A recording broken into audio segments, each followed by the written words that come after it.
Alhamdulillah, wassalatu wassalamu ala rasulina Muhammad wa ala alihi wa ashabihi ajma'in.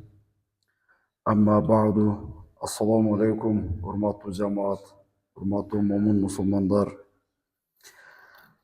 Alloh tabarak va taologa cheksiz hamd sana şükürler bolsun. Peygamberimizga salavat, salam, dualar bolsun. Құдай Таала мұшыл күнге есен аман, сақ саламат жеткіргеніне чексіз шүгірлер болсын. Урматтуу жамаат, бүгін біз сіздерге ошол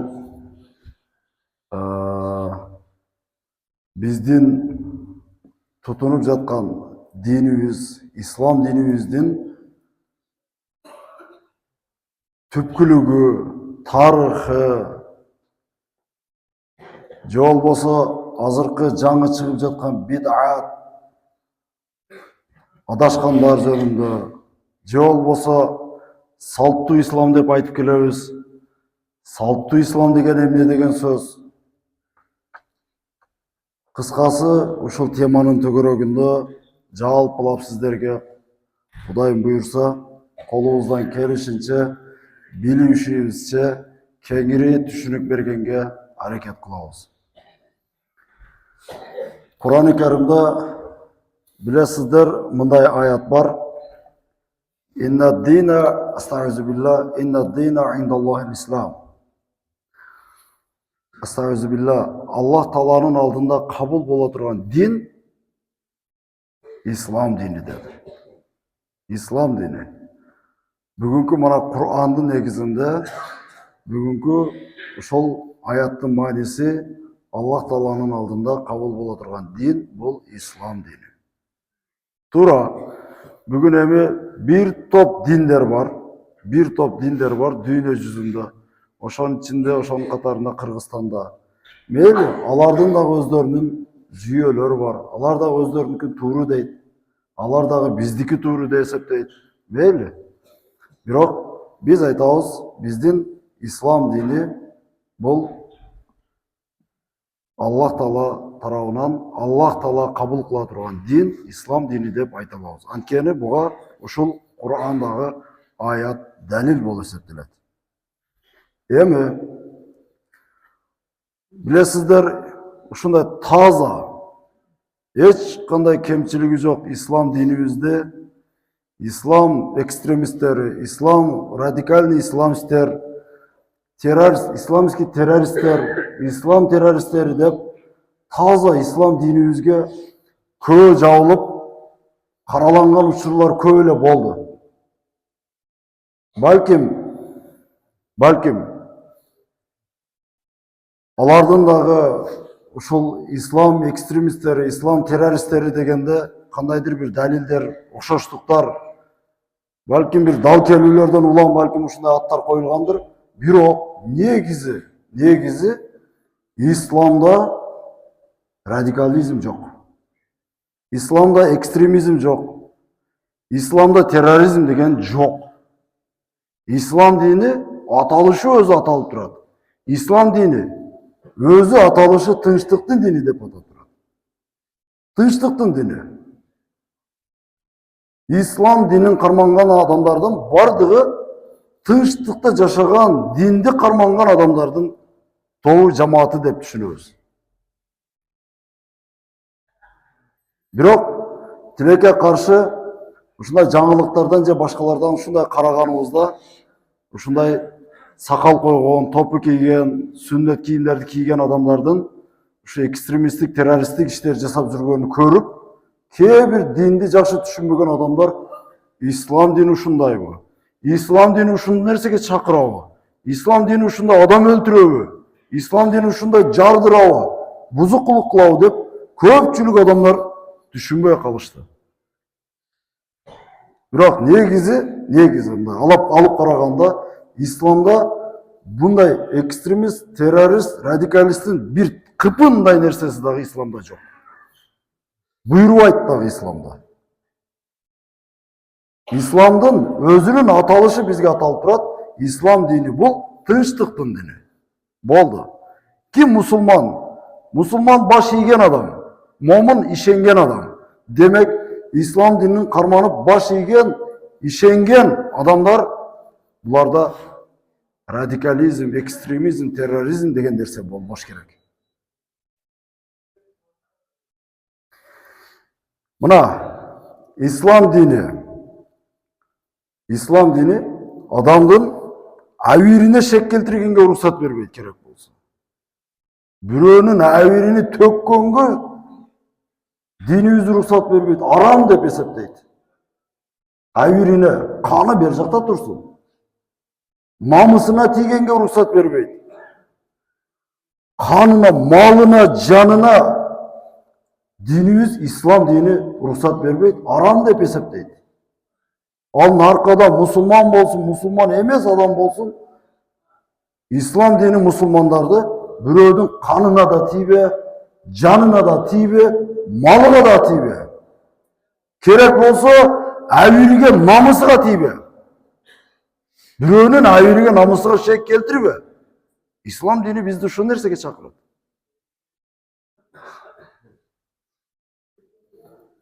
Mına karap koruңуздар, адамзат жөнүндө айтып атат.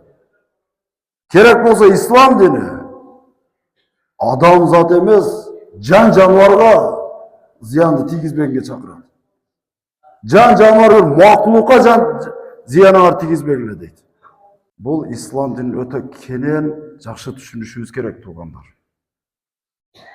İslam dini жан жаныбарга керек болсо жаратылышка аяр мамилеге чакырат.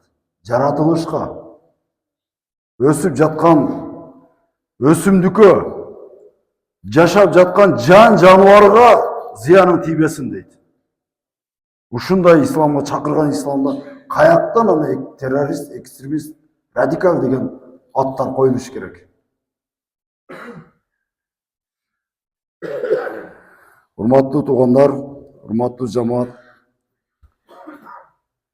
бир адамдын kanı tөгүлсүнбү же Каабатулла бузулсунбу десе, dinimiz kimisiге уруксат берет?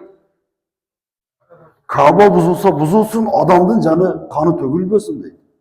Каабатулла барган умрага, ажыга барып жүрөсүздөр, көрүп атасыздар. Кандай ыйык Алланын үйү. Ошол buzulsa buzulsun, бирок бир мусулмандын жаны kanı tөгүлбөсүн дейт.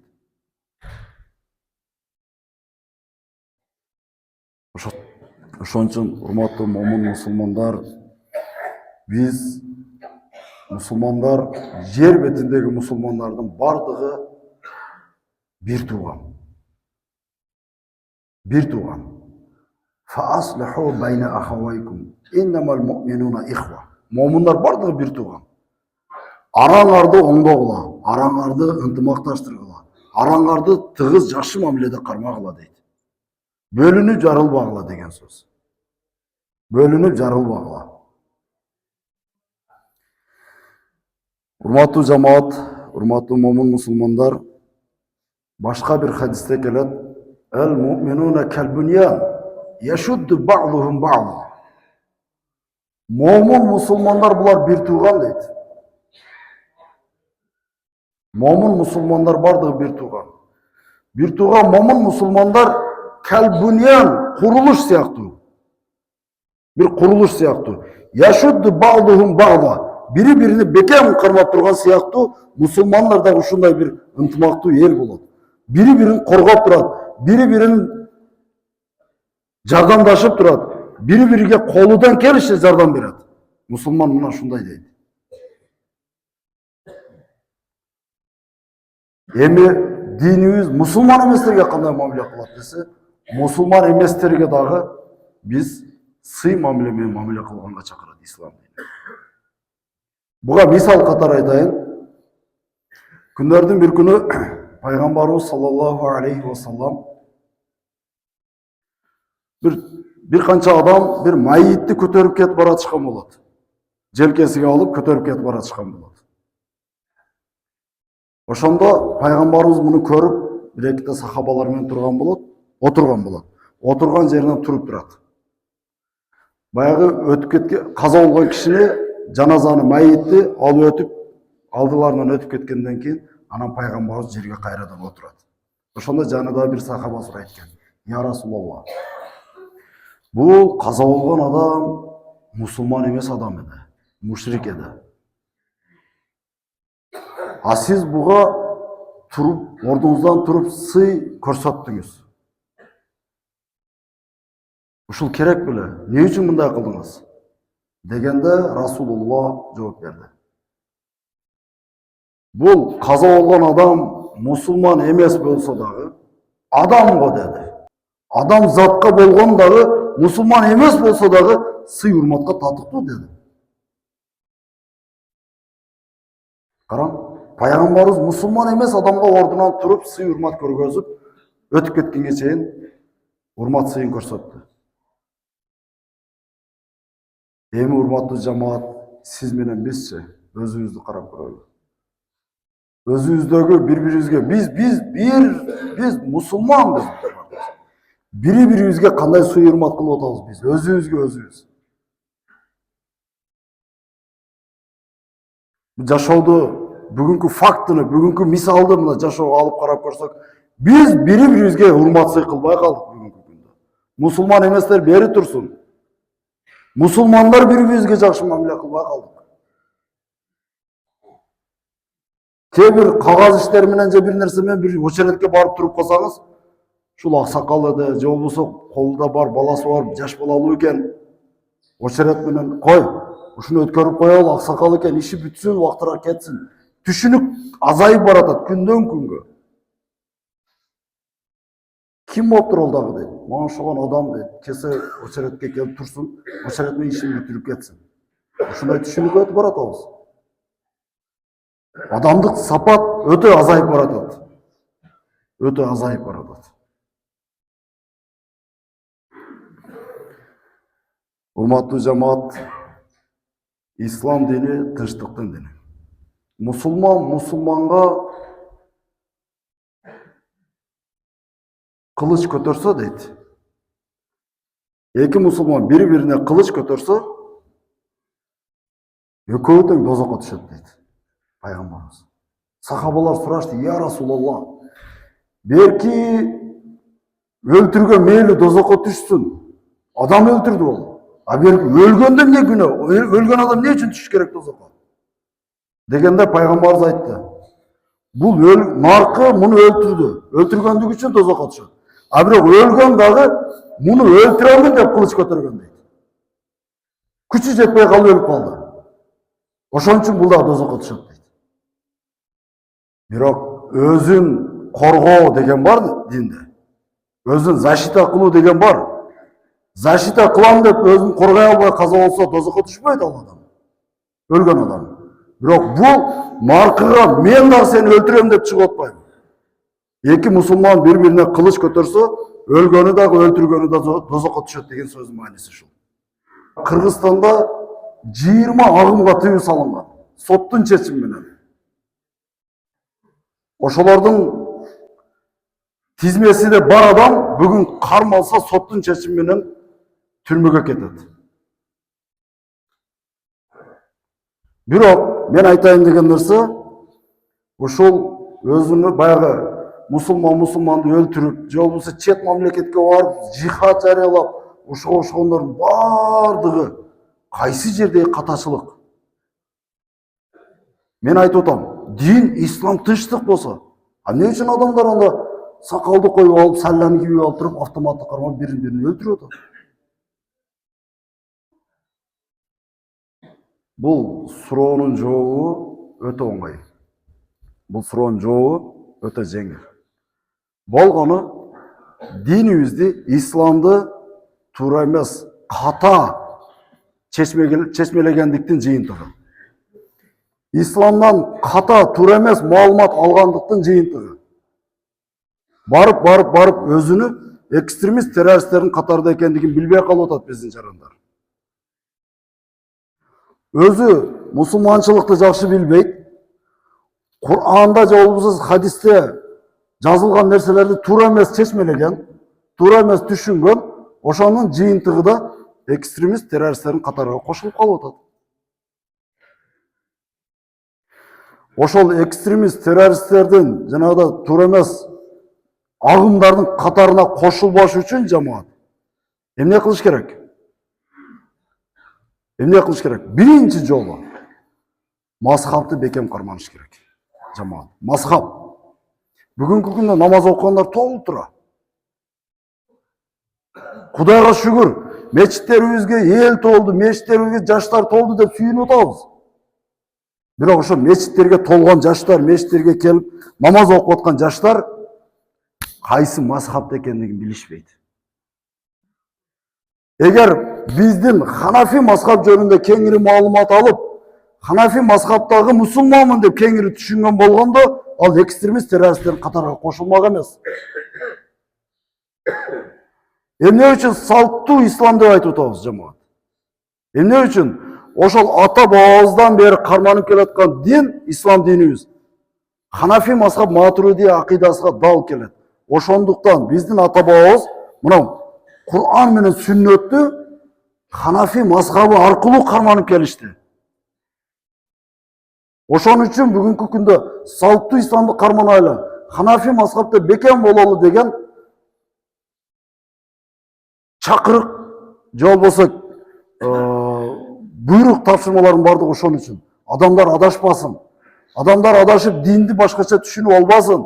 Башкача түшүнүп алып туруп, башкача котормолоп, башкача түшүнүп туруп, экстремист, террорист, радикалдардын катарына кошулуп калбасын деп айтып жатабыз.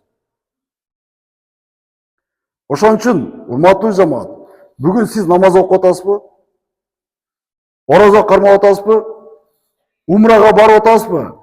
Ажыга барып атасызбы? Зекет берип атасызбы? Кыскасы мусулманчылыктын жол жобосу бардыгын тартибин аткарып атасызбы? Бир суроо. Сиз кылып аткан мусулманчылыгыңыз Ханафи мазхабта барбы, жокпу? Бир изилдеп коюң. Бир кызыгып коюң.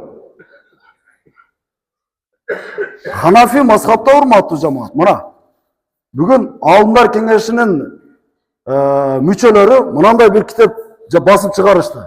Ушул биздин жарандар, биздин элибиз адашып, башка бир агымдардын мүчөсү болуп, эртең сот жообуна тартылып калбасын деп, салттуу ислам түшүнүгү деген китеп чыгарышты. Эми ушул китептин ичинен мен урматтуу жамаат, кээ бир жерлерин мындай мен сиздерге айтып берейин. Мына кээ бир мына биздин туура эмес акыйдадагы адамдарыбыз бар. Кудай Таала арштын үстүндө отурат деп түшүнөт ошолор. А биздин акыйда ага жол бербейт. Биз Кудай Тааланы бир мекенге, бир орунга чектебейбиз. Экинчиси, Алла Тааланы эч бир макулукка окшоштурбайбыз биз. Биздин Ханафи мазхаб матуриди акыйдасы. Кээ бир адамдар бар, колу биздин колго окшош, путу биздин путка окшош деп түшүнүшөт. Бул адашкан акыйда. Таухидти үчкө бөлгөндөр болгон убагыда болду, жакында эле. Бирок биздин акыйда үчкө бөлбөйт. Таухидти улухият, рубубият, асма ва сифат деп туруп үчкө бөлүп коюшту.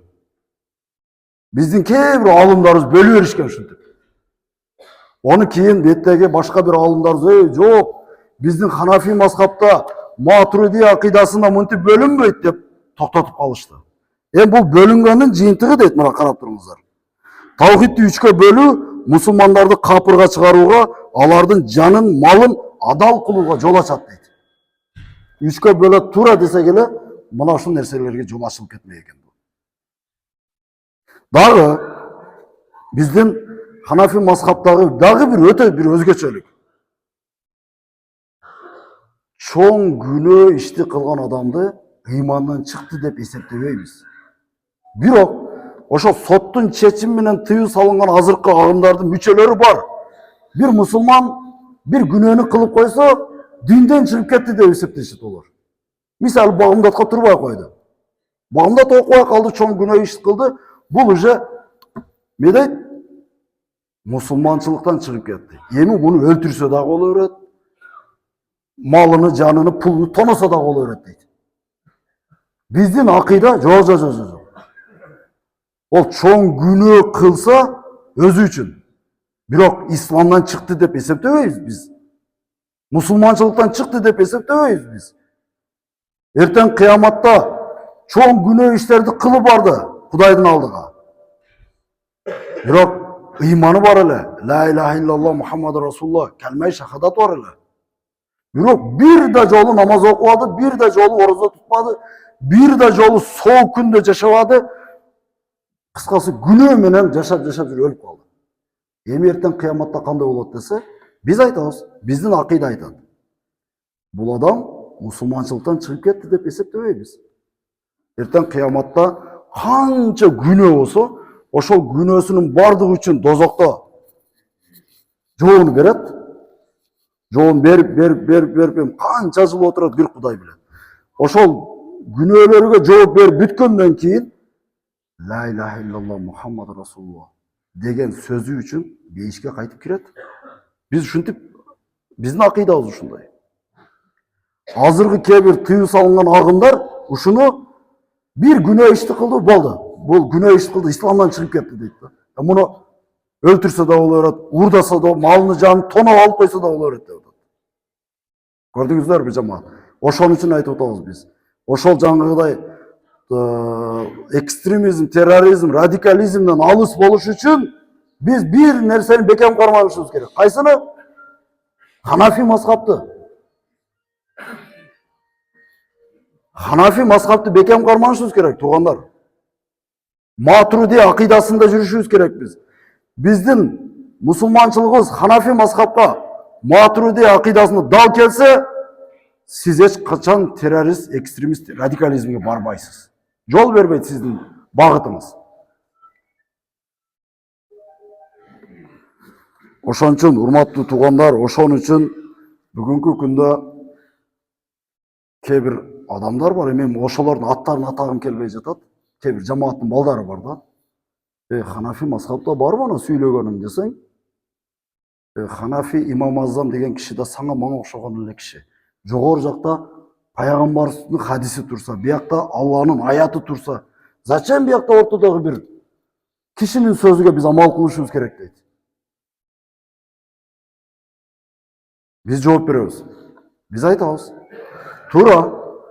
Ошол хадис менен ошол аятты Имам Азам Абу Ханифа рахматуллах алейх же болбосо мазхаб бизге түшүндүрүп чечмелеп берип атат.